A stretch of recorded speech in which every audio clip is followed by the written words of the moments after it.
instintivo. Entonces se aparta, deja de lado eso, y va a decir que la pulsión, en el término, el sentido propiamente dicho de la pulsión, es a lo que Freud llama pulsión sexual. A esto se refiere con la pulsión por excelencia. Como que solamente retoma esta pulsión sexual, deja de lado la pulsión autoconservativa de la que hablaba Freud.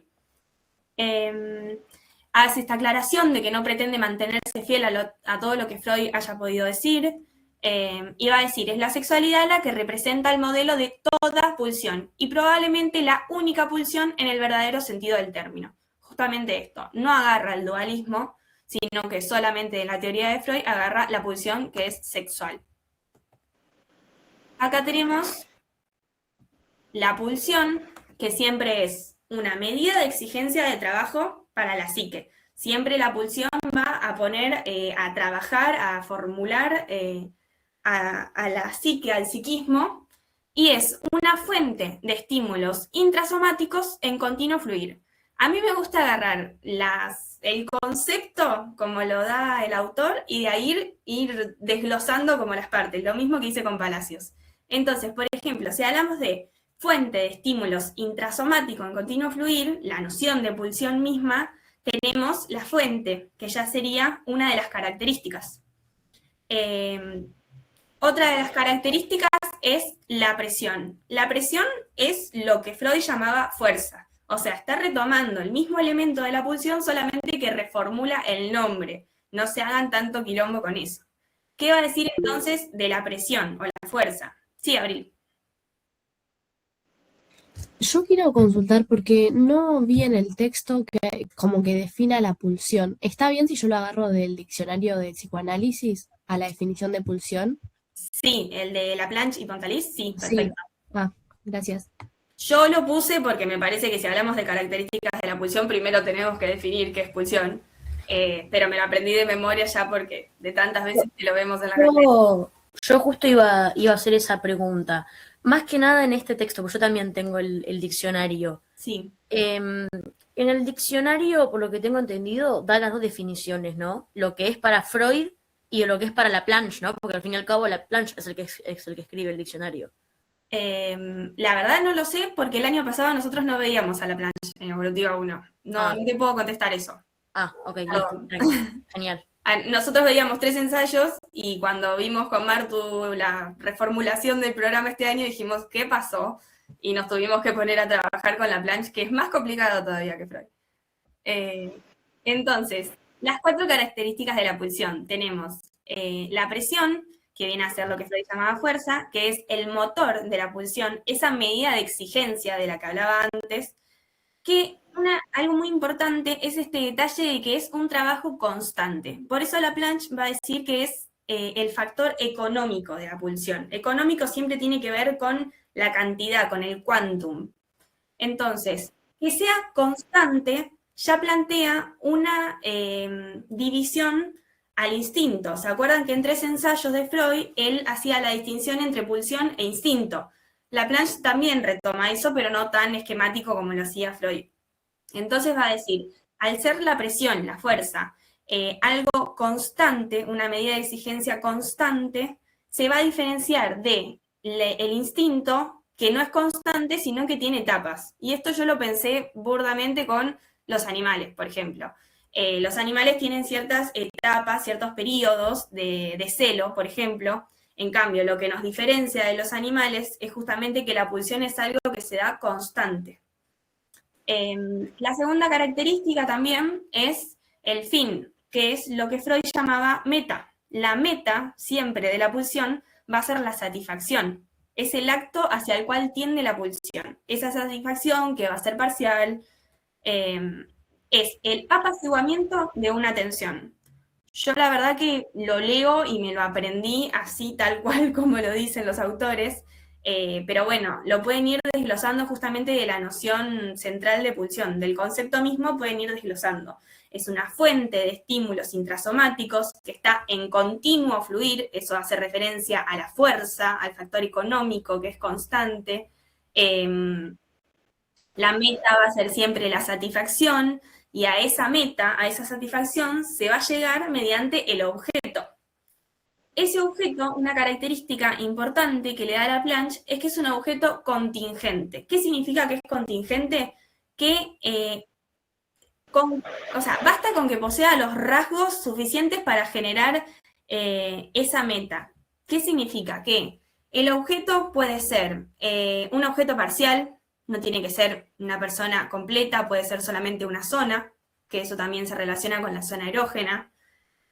Puede ser un objeto fantasiado, como es el pecho, que lo vamos a ver después de la vivencia de satisfacción. Otra característica es que el objeto nunca es fijo, sino que es un objeto justamente contingente. Todas estas características las separan del instinto.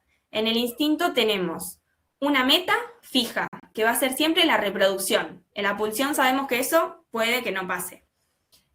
Otra característica es que es un objeto fijo, premeditado, que va a ser siempre un otro del otro sexo, porque la meta va a ser la reproducción, todo esto en el instinto. En cambio, del lado de la pulsión tenemos que es un objeto contingente. Cualquier cosa que sirva para el fin, para la satisfacción, ya cuenta como objeto. Por ejemplo, no solo hablamos de una zona erógena, sino también se puede hablar de esos objetos que usan los niños, no sé, una mantita, un peluche. Todo lo que estimule esa zona. Bien.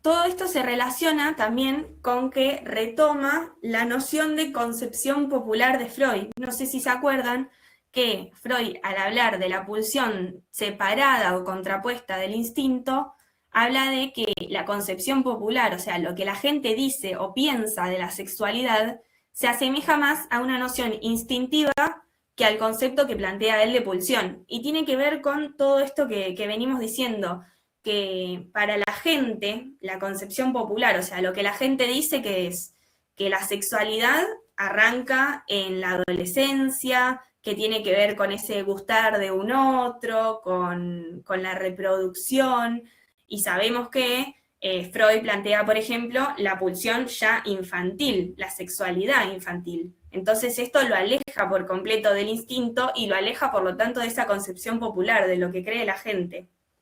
Una noción nueva que va a plantear Laplanche es que es biologizante. O sea, la crítica a la concepción popular, que está del lado del instinto, ya la hacía Freud. Pero Laplanche agrega, como para darle más color, que esto sería algo biologizante. Biologizante porque está más del lado de, del autoconservativo, digamos, no tanto de esa pulsión sexual que tiene estas características tan distintas. Y algo nuevo que agrega también es que justamente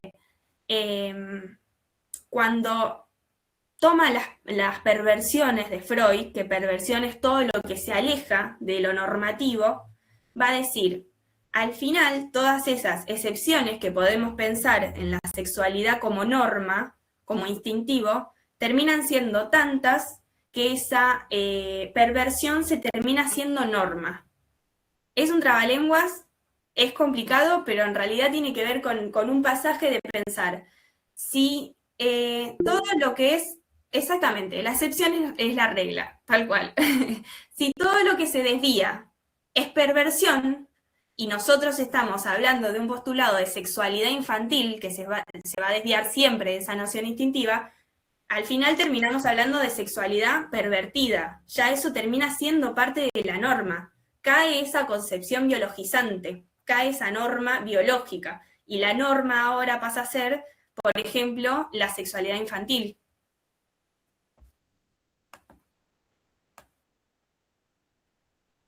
Y por último, algo que me parece muy importante, sí, se puede repetir.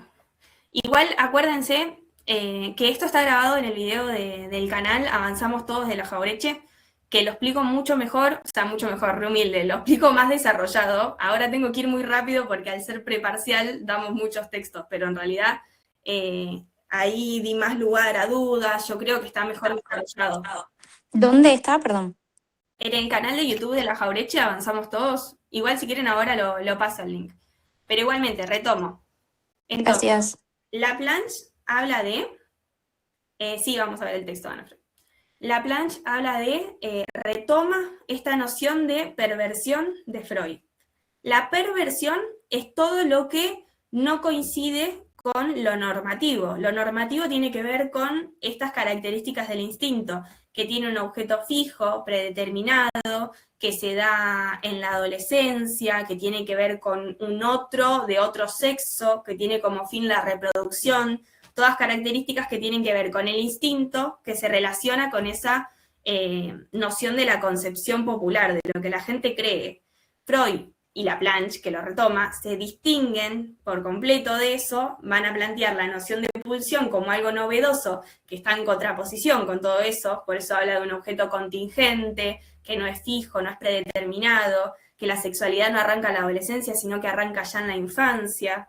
Y ahí lo que va a notar Laplanche es que, sí, la perversión es lo que se aparta de la norma, pero al final hablamos de muchas perversiones, porque hablar de sexualidad infantil ya es una perversión a la norma, hablar de una vivencia con alguien del mismo sexo o con alguien que ni siquiera es una persona, va a decir Freud, por ejemplo, todas esas perversiones se terminan haciendo parte de la norma. La norma ya no es lo biológico, lo instintivo, sino que ahora la norma es todas esas perversiones. Y por último tenemos las 3 características de la sexualidad infantil. Esto es muy importante y también me parece que se relaciona por completo con el texto de Freud que hablábamos hoy, Proyecto de Psicología, que es el de vivencia de satisfacción. Las 3 características van a ser, los 3 caracteres, perdón, van a ser que se desarrolla apuntalándose. ¿Qué significa? La sexualidad infantil se desarrolla apuntalándose en un objeto. Apuntalar quiere decir apoyarse en un otro. Ese otro va a ser un objeto, pero no va a ser un objeto sexual de un primer momento, sino que va a ser un objeto vital. Y acá entra la noción de vivencia de satisfacción, que es muy importante. Vivencia de satisfacción, Freud, en el texto Proyecto de Psicología, en ese apartado, yo lo entendí con esas 3 características que están ahí en el PowerPoint. Nosotros nacemos como seres inmaduros, que es algo que también hablaba Palacios en el primer texto. Somos seres inmaduros. Cuando nacemos necesitamos siempre de un otro que nos cuide, que nos alimente. Nosotros por nuestros propios medios no sobrevivimos como personas. Entonces, eso es a lo que refiere con desvalimiento. Somos seres que nacemos inmaduros y que estamos desvalidos ante el mundo. No podemos sobrevivir sin un otro. Entonces necesitamos, dice Freud, de una acción específica. Esta acción específica va a ser justamente el otro, ese auxilio ajeno que nos viene a alimentar, a cuidar, a proveer de todo para que nosotros podamos conservar la vida. Tiene que ver también con la puesta en juego del deseo de un otro que nos quiera cuidar, y esta vivencia de satisfacción que se va a dar en un primer momento tiene que ver con lo que hablábamos de la primera característica del apuntalamiento. ¿Por qué? La sexualidad se apuntala en ese objeto vital. El objeto vital para traerlo a tierra, por ejemplo, el pecho materno. La vivencia de satisfacción tiene que ver con eso, con que en un primer momento, ante el estado de desvalimiento, necesitamos el auxilio ajeno y esa acción específica va a ser justamente la madre alimentando al niño. Entonces, la sexualidad se apuntala en esto, ¿por qué? Porque en un primer momento ese objeto va a ser un objeto vital, un objeto que va a servir para la autoconservación, es decir, para que el niño sobreviva, para la vida, no está sexualizado todavía. Pero en un segundo momento, ese objeto ya va a dejar de tener que ver con la vitalidad, con la nutrición, sino que cuando la madre lo despoje del pecho al niño, ahora ese niño va a empezar a alucinar el pecho. Y ahí va a empezar todo un proceso, que lo vamos a ver bien en el otro texto con Martu, que va a ser justamente esta vivencia de alucinación. Pero lo importante es que este apuntalamiento no se da en ese objeto sexuado, digamos, sino que se da en ese primer momento de lo autoconservativo, de lo vital. Después tenemos que es de modalidad autoerótica. ¿Qué significa esto? Que no hay objeto, o sea, hay ausencia de objeto. Pero una novedad que viene a plantear Laplanche es que se habla de autoerotismo como ese primer momento en la infancia, pero ¿qué va a decir él? No es un primer momento, sino que es un segundo momento de pérdida del objeto. Yo lo pensé como, el primer momento, el primer objeto va a ser ese objeto autoconservativo, vital, que tiene que ver con la nutrición, por ejemplo, el pecho materno. El autoerotismo va a ser un segundo momento. Esa modalidad autoerótica se va a basar en ese apuntalamiento, pero en realidad ese primer tiempo del que se hablaba antes del autoerotismo, va a decir Laplanche, no es un primer tiempo, es un segundo tiempo, que tiene que ver con una ausencia de objeto, sí, porque eso es el autoerotismo, pero esa ausencia de objeto es una pérdida de ese primer objeto. Y a su vez después vamos a tener el tercer momento del objeto que tiene que ver con esa frase de Freud que dice que el hallazgo de objeto es propiamente un reencuentro, porque justamente luego de la pubertad, cuando empieza a buscar los objetos, siempre van a estar referidos de alguna forma a esa sexualidad infantil, a esos primeros momentos de apuntalamiento. Y por último va a decir que el fin de la sexualidad infantil va a estar determinada por la actividad de una zona erógena. Y esto yo lo relacioné con, al final del texto habla de zona de intercambios y de cuidados. Algo muy importante que plantea Laplanche también es que por más de que hablemos de la pulsión como una fuente de estímulos intrasomática, también hay que tener en cuenta que esa sexualidad infantil se apuntala en una vivencia vital, por lo cual hay un otro que implanta la pulsión. Ese otro que implanta la pulsión lo va a hacer desde estos cuidados, estas zonas de intercambio, por ejemplo, en el apuntalamiento, en darle la leche al niño, en alimentarlo, ya estamos hablando de cómo se genera una zona erógena, siempre teniendo en cuenta que en un primer momento el apuntalamiento es vital, pero luego va a tener que ver con implantar una zona erógena, con erogeneizar eso. O a través de los cuidados, de bañarlo, limpiarlo. Así es como el adulto va a ir implantando la pulsión en el niño, va a ir introduciendo esa sexualidad. Por ahí, un poco sumando lo que dice More, una principal diferencia que tiene Laplanche de Freud es que para Freud la pulsión es biológica y es heredada. En cambio, para Laplanche la pulsión es implantada. Exactamente. Porque viene de afuera, una concepción exógena, que se da por los cuidados que tiene el adulto en el niño. Que eso, yo acá me estoy metiendo con otro texto y lo voy a aclarar, no es algo que se da mucho en prácticos, pero lo que dice Freud es que los cuidados que tiene el adulto sobre el niño se transmite o se implanta en el sujeto una excitación sexual, porque no solo son calmadoras de angustia, sino que también son excitadoras. Por que también se da como un...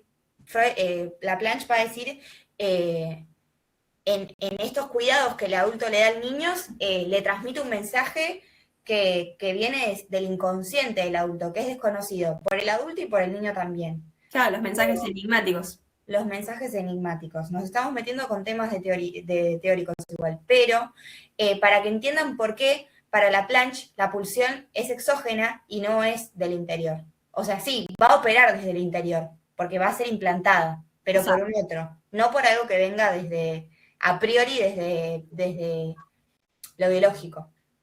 Por eso siempre hacen una crítica a la concepción biologizante. Todo tiene que ver con criticar, o sea, lo biologizante va a estar del lado de la crítica a lo instintivo también, en relación con dejar de lado esta pulsión de autoconservación yoica y solamente tomar la pulsión sexual. ¿Alguna duda en cuanto a esto? Es un texto complejo. Entonces te hago una consulta con respecto a esto. Entonces, si esa pulsión para Laplanche fue implantada en el primer periodo de vida, digamos, ¿no? Entre que el nene toma el pecho y demás. Eso sería distinto. No, justamente el darle el pecho, el apuntalamiento, es lo que va a implantar en un segundo momento esa sexualidad, porque al querer nutrirlo y alimentarlo, está implantando una zona erógena. Claro. O sea, vos pensás, ¿no? Este niño con esta primera vivencia de satisfacción, a priori la boca no es una zona erógena. No. Y a partir de esta primera vivencia de satisfacción, este primer encuentro boca-pecho, al principio de la vida de la sexualidad infantil, la boca es una zona erógena por excelencia, digo, el niño se chupa el dedo, chupa una manta, entonces hay algo de afuera que fue implantado, que hizo de la boca una zona erógena. ¿Y cómo se logró eso? Justamente con el apuntalamiento. Porque la única forma de comer es por la boca, básicamente. O sea, sí, hay algo del apuntalamiento, de lo autoconservativo, pero fue el otro quien implantó esa excitación sexual que hizo que que la boca se constituya una zona erógena. Bien, bueno, gracias. Bueno. Pulsiones nacen apuntaladas. Bien. Yo no diría que plantea una continuación, yo diría que plantea una distinción, porque justamente esta crítica al instinto, no podemos hablar de apuntalamiento como instinto porque necesitamos justamente de un auxilio ajeno, y ese auxilio ajeno en el que habla de vivencia de satisfacción está en juego con el deseo. O sea, no es que el otro nos alimenta de forma instintiva, eso es algo importante. El otro nos alimenta, o sea, una madre alimenta al niño no por instinto, sino por que está puesto en juego un deseo por querer cuidarlo, por querer alimentarlo. Ese auxilio ajeno no es del lado del instintivo, es del lado del deseo. Instinto, impulsión, yo lo vería como que Freud y Laplanche, los dos los separan. O sea, que tenga que ver con una función vital no significa que sea instintivo.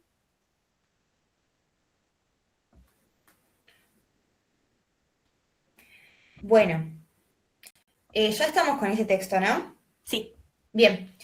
Bueno, vamos a avanzar un poquitito más rápido con los textos que siguen, porque bueno, no nos está dando mucho el tiempo por esto, por el tema de que son muchos textos para dar. Igual vuelvo a reiterar, todos los de anteriores grupos de estudio lo tienen en YouTube. ¿Sí? Por eso también la idea, vuelvo a reiterar, la idea de hacer grupos de estudio quincenales, porque si nosotros hubiésemos hecho un solo grupo de estudio preparcial, tendríamos que dar todos así a las corridas y no nos hubiésemos conocido tanto como nos conocimos, que nos vimos cada 15 días. Hay algunas caras que veo repetidas. Bien, texto, vamos primero con el texto de Anna Freud, que habla sobre las líneas de desarrollo. La verdad es que no voy a ahondar mucho en este texto porque... nada, o sea, para mí lo más importante es la definición. Entiendo igual que en algunas comisiones sí hicieron hincapié en las diferentes líneas de desarrollo, pero por ahí algo de novedoso que plantea Anna Freud en este texto es que dice que en el psicoanálisis las líneas de desarrollo solo se han establecido en relación a ciertos aspectos muy recortados de la personalidad de un niño. Por ejemplo, ella nombra las fases libidinales o desarrollo del yo como una instancia psíquica. Pero si tenemos en cuenta una persona en su totalidad, un niño, son muchos más diversos los aspectos que tienen que ver en cuanto al desarrollo. Entonces, dice que necesitamos algo más para que algo más que estas escalas seleccionadas del desarrollo que son válidas para aspectos aislados de la personalidad del niño. O sea, nos estábamos quedando cortos con la línea de desarrollo que había. No podíamos, digamos, ver el desarrollo en su totalidad, porque hasta ahora las líneas de desarrollo que se habían conceptualizado solo se circunscribían a aspectos muy recortados de la personalidad del niño. Dice, el desarrollo del niño en cada una de las líneas representa el resultado de la interacción entre el desarrollo de los impulsos y el desarrollo del yo, del superyo y sus reacciones frente a las influencias del medio. Es decir, entre los procesos de maduración, adaptación y estructuración. En estas líneas de desarrollo son más los factores que toma en cuenta. No solo va a tomar los desarrollos de las fases lineales y del desarrollo del yo, sino del superyo, de los impulsos, entendidos como los impulsos, las pulsiones, sus reacciones frente a las influencias del medio. Entonces son muchas más las influencias que toma en cuenta para establecer la línea de desarrollo y así poder tener una concepción mucho más abarcativa del desarrollo. Dice, las líneas de desarrollo son realidades que en conjunto, después más tarde en el texto va a plantear diferentes líneas de desarrollo, todas esas líneas en conjunto proporcionan un cuadro convincente de los logros de un determinado niño o su fracaso en el desarrollo de la personalidad. Estas líneas de desarrollo nos pueden ayudar a pensar, relacionando con el texto de Palacios, el carácter normativo de los cambios. Esto que sucede a la mayoría de los sujetos. Marca un prototipo de la línea de desarrollo que la vamos a ver en el texto del Mahler, que dice que funciona como modelo para las demás líneas, que tiene que ver desde la dependencia total que tiene un niño hasta la autosuficiencia emocional y las relaciones objetales adultas.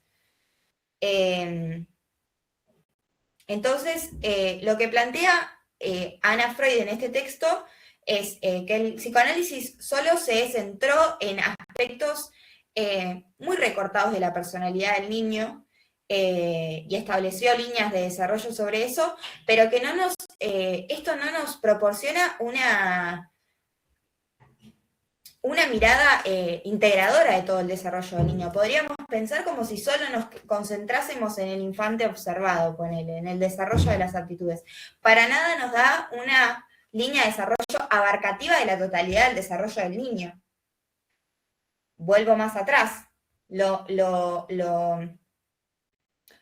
vuelvo a enganchar con el texto de Palacios, cuando vimos que el desarrollo psicológico, los cambios que se dan en un individuo, están determinados por un montón de influencias, por las características individuales, por la cultura, por la maduración biológica. Bueno, si solo tenemos línea de desarrollo para las fases lineales y el desarrollo del yo, no estamos quedando pobres con la mirada que tenemos del desarrollo del niño. Entonces es ahí cuando ella plantea cada una de las líneas. ¿Cuántas veces dije línea de desarrollo? No sé. Cada una de las líneas de desarrollo más abajo. Que bueno, tiene que ver con esto de la separación e individuación, del control de esfínteres, desde la lactancia hasta la alimentación racional. Bueno, ahí ven cómo las diferentes perspectivas que se tienen sobre el desarrollo, que abarcan un montón de aspectos de la vida. Y que algo muy importante también, que no lo quiero pasar de largo, es que no estamos hablando de un desarrollo lineal ascendente. No es solo que va hacia adelante y ya está. Algo que sucede en el desarrollo de las personas, y de los niños también, es que puede haber regresiones. En función de ciertas frustraciones que pueda tener el niño o ansiedades, pueden haber regresiones a etapas anteriores. Que no necesariamente podemos hablar de un criterio patológico para eso. Incluso también, los adultos en los sueños, cuando soñamos, Freud dice que el sueño es un cumplimiento de un deseo infantil. Podemos ahí ver cómo se da una regresión dentro de esta línea de desarrollo. Justamente el concepto que hablábamos hoy de Nastraglish o Aprecub. Bien. Ya, bueno. ¿Puedo hacer una pregunta? Decime. Freud, para dar inicio, según él, para que se constituya el yo, necesitó que estuviera la teoría del narcisismo o narcisismo primario, no sé. Yo escuché mal que para Ana Freud hay un yo más tempranamente. No sé si es en lo que se basa este texto de las líneas de desarrollo. Bueno, pero yo, perdón, pero te lo pregunto porque nuestra profesora lo dio. Nada más que por eso, para sacarme yo la duda, ¿no? Para sacarme la duda y aprender. Está bien, está bien. Yo no lo sé responder, la verdad. Yo Bueno. por lo que tengo acá anotado, capaz algo puede sumar, capaz no tiene nada que ver, pero No, mejor. yo tengo que Ana Freud, justamente el objetivo de ella era lograr que el yo tenga dominio sobre el ello. Entonces va a tener estas líneas de desarrollo, que justamente es lo que dijeron las chicas recién, que es insuficiente el estadio de la inteligencia mediante pruebas. Entonces va a desarrollar todo lo que es estas líneas de desarrollo, que bueno, es unidireccional, tienen orden, es normal o anormal, el sistema de las fases, que es la oral, la sadiconal, la fálica, el periodo de latencia, luego está la aplicación práctica, caminos evolutivos y adaptación. Y después tengo que el periodo de lactancia es lo de sublimación y lo de la formación reactiva, que son los diques anímicos, que es el asco, la moral y la vergüenza. ¿Eso te sirvió, Brisa? Está bueno el tema del grupo de estudios, esto de que, por ejemplo, nosotras con Martu no vimos a Ana Freud, porque es un tema que se agregó nuevo, que entre ustedes también se puedan ayudar y responder.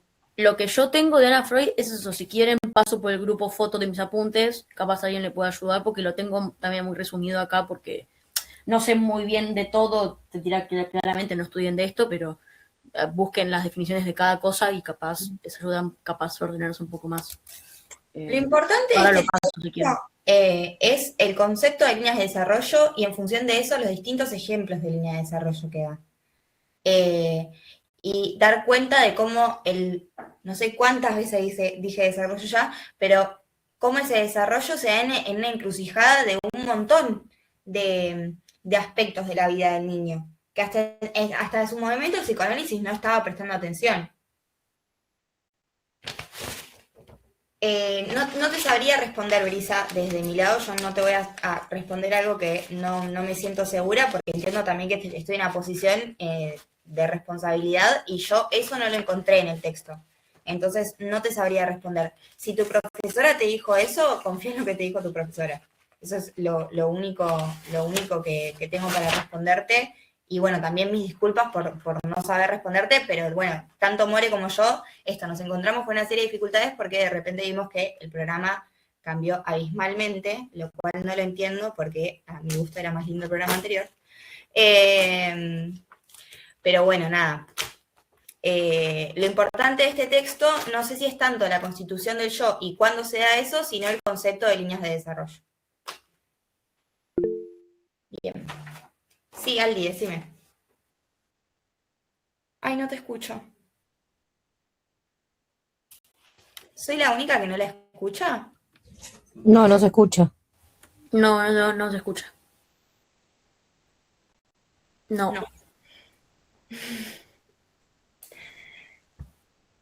Si querés escribirlo y... Sí, dale.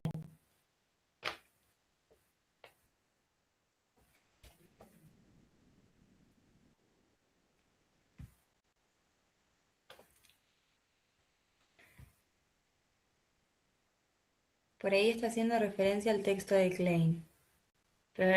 Claro. Bueno, Klein lo que habla es de un yo rudimentario que nace, que está presente desde el nacimiento y que tiene consigo mecanismos de defensa. Pero no es algo de lo que se tenga que concentrar ahora porque es un tema de teóricos eso. No es algo que le pueden llegar a preguntar en un parcial. Mucho menos si no está en el programa. Volvemos a las bases, al programa, siempre. En YouTube está la explicación de los TP 6 y 7 nada más. ¿Hay alguno con los primeros? Yo estoy segura de que el primero no se pudo grabar porque tuvimos un problema con la aplicación que usamos nosotros para grabar los grupos de estudio. Pero en teoría el segundo y el tercero deberían estar. Después yo hablo con la gente que está encargada de YouTube. A ver qué onda con eso. Bien, bueno, seguimos con Freud. Ahora el padre, porque estábamos con la hija, ahora pasamos al padre. Dos formulaciones del principio, sobre los principios del acaecer psíquico. Mucha data manejamos hoy. Bien, dice al principio de este texto que el punto de arranque del psicoanálisis son los procesos psíquicos inconscientes. Dice que son los más antiguos, los más primarios, pertenecientes a una fase de desarrollo en la que eran la única clase de procesos anímicos. Estamos hablando de un principio de la vida donde el sujeto era solo ello. Podemos hablar de estos procesos anímicos inconscientes, que en su momento no lo fueron, pero que ahora lo son. Entonces podemos hablar, estos procesos anímicos inconscientes, al principio de la vida solo estaban ellos. Solo eran la única clase de procesos anímicos que existía, solo ellos. ¿Cuál es la tendencia que tienen estos procesos anímicos inconscientes? A obedecer el principio de placer, displacer. Tienen la aspiración a ganar placer y retirarse de los actos que susciten displacer. Esa es la tendencia de los procesos anímicos, inconscientes, perdón. Dice, bueno, podemos suponer que el estado de reposo psíquico fue perturbado inicialmente por imperiosas exigencias de necesidades internas. Podríamos poner de ejemplo una de esas imperiosas exigencias de necesidades internas, el hambre. Yo empiezo a hablar mal, tipo criollo, aviso, por favor no pongan ningún parcial de esta forma, pero a veces me sirve hablar así de Freud para que entenderlo mejor. Tenemos a un pibe que era solo ello, yo dije que iba a hablar mal, tenemos a un pibe que era solo ello, hasta que en un momento empezó a sentir hambre. Tenemos que el estado del reposo psíquico se fue perturbado por exigencias de necesidades internas. Dice, lo primero que intentó hacer esta psique fue resolver esta perturbación por vías alucinatorias. Tengo hambre, me chupo el dedo. ¿No? Como el recuerdo de la vivencia de satisfacción, una de esas de las formas de resolver de esta psique fue por vías alucinatorias. Chuparse el dedo, chuparse una manta, lo que sea. Dice, por ausencia de la satisfacción deseada, el desengaño trajo por consecuencia que se abandonase esta alucinación. Yo me chupo el dedo, pero el hambre la sigo teniendo igual. El aparato psíquico, debió resolverse a representar constelaciones reales en el mundo exterior y a procurar la alteración real. Y ahí es cuando se instala un nuevo principio de actividad psíquica. Que ya no se representó lo que era agradable, sino lo que era real, aunque fuese desagradable. Esta psique, que en un principio solo estaba cerrada en sí misma, digamos, tuvo que volverse a la realidad.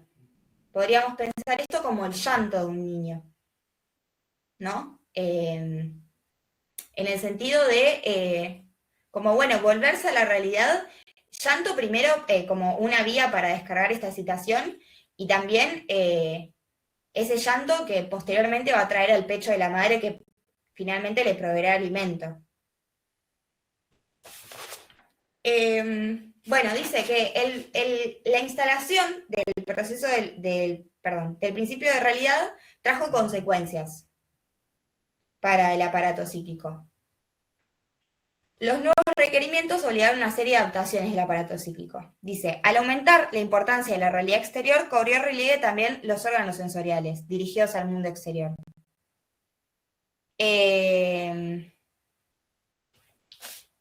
Quiero volver al texto. Los órganos sensoriales y de la conciencia acoplada a ellos, que además de las cualidades de placer-displacer, aprendió a capturar las cualidades sensoriales. Antes podríamos pensar en el principio de placer-displacer, la psique solo distinguía las vivencias por su cualidad de placer o displacer. Ahora, en este principio de realidad, con la importancia de los órganos sensoriales, empezó a tener relevancia las cualidades de los estímulos, si es caluroso o no, qué sensación tienen esos estímulos.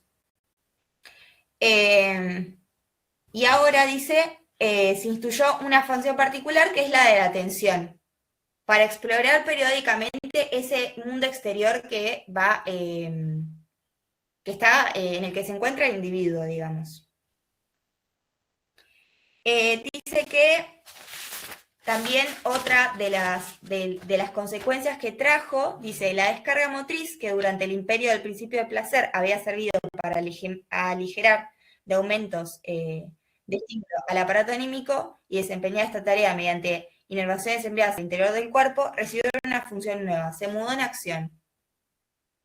Digamos, otra de las consecuencias que trajo el principio de realidad fue la aparición de la acción. Podríamos decir como en estas inervaciones anteriores, como inervaciones enviadas al interior del cuerpo, como las alucinaciones, digamos. Ya no solo sirve con alucinar, sino ahora es necesaria la acción. Bueno, entonces tenemos principio de placer, surgió una necesidad imperiosa, una necesidad interna, y como por vías alucinatorias ese conflicto o esa tensión que está generando esa necesidad en la psique no se resolvió, es necesario el principio de realidad, irse a la realidad, ¿no? ¿Y cuáles son las consecuencias que trajo? Muy esquemático lo voy a decir. Más importancia de los órganos sensoriales. Ahora también importa la cualidad de esos estímulos. Más atención. Ah, esto me olvidé de mencionar, casi lo paso por largo. Necesita un sistema de registro, todas estas vivencias que está teniendo el niño, toda esa atención que está dirigiendo al mundo exterior, se tiene que almacenar en algún lado. Bueno, otra de las consecuencias que trajo el principio de la realidad fue la memoria. Este sistema de registro. La acción, y creo que podríamos decir esas 4. 1, 2, 3, 4. Bien, entonces, órganos sensoriales, atención, memoria y acción. A mí me sirve mucho esquematizar la información para poder recordarlo con más facilidad. Bien. ¿Puedo hacer un paréntesis? Perdón, Martu. En realidad se me cortó el wifi, no sé si lo dijeron o no, pero me parece muy importante que hagamos como un pasaje también en los textos de Freud. Yo lo primero que planteé, que en realidad lo hablé dentro del texto de Laplanche, era este texto, Proyecto de Psicología, que hablaba de vivencia de satisfacción. Esa vivencia de satisfacción, ese primer momento donde se le da el pecho al niño, es lo que después se va a transformar en ese principio de placer que está hablando Martu. O sea, la vivencia de satisfacción que da cuenta del apuntalamiento, que tenía que ver con el auxilio ajeno y ese otro que nos ayuda porque somos seres inmaduros ante el desvalimiento, después, cuando ese pecho no esté más, porque la madre no está dándole el pecho todo el tiempo, se va a instaurar el principio de placer, para hacer una continuidad entre lo que veníamos hablando. Bien. Eso nomás. Perfecto. Y, bueno, dice, una vez que se instaura este principio de realidad, no es que queda abandonado el principio del placer, sino que dice que hay una pertinencia, dice, una tendencia general de nuestro aparato psíquico que puede reconducirse al principio económico del ahorro del gasto, puede exteriorizarse en la pertinencia del aferrarse a la fuente del placer que se dispone y en la dificultad de renunciar a ellas. O sea que una vez que se instaura el principio de realidad, no es que el principio de placer queda abandonado, está de fondo, ahí latente, aprovechando cada situación para ponerse en funcionamiento. Al establecerse el principio de realidad, una clase de actividad de pensar se escindió. Ella se mantuvo apartada del examen de realidad y permaneció sometida únicamente al principio de placer, que es el fantasear. Podemos decir como la herramienta que tiene este principio de placer frente a la instalación del principio de realidad es el fantasear. Nosotros cuando fantaseamos no necesitamos dirigirnos a la realidad. Ya no se necesita esa satisfacción en la realidad, digamos, no esto sirve como el fantaseo, va a decir Freud, sirve como como el principio de realidad tenga algo con el que valerse, digamos. Un medio por el cual satisfacerse este principio de realidad, este principio de placer, digo, ya me los confundo. Otra característica también sería, por ejemplo, que para no pensar como que el principio de realidad lo suplanta al principio de placer. Yo lo pienso como que en realidad el principio de realidad tiene que ver con poder soportar lo displacentero, poder aguantar, pero a la espera de saber que también a futuro puede conseguir ese placer. Claro. O sea, es algo propio del principio de realidad este concepto de poder esperar y aguantar el displacer. Pero ese aguantar en el principio de realidad va a tener que ver con que a futuro, esperar que a futuro se consiga igualmente ese placer. Bien. Bueno, ya se nos está por terminar el segundo Meet. Si quieren cortamos este y ahí mando, y espero que sea un poco más rápido, el siguiente, ¿les parece? Porque ya se está por cortar este. Bien, bueno, entonces ahí mando el otro y ya vemos el Mahler y dejamos un espacio para dudas.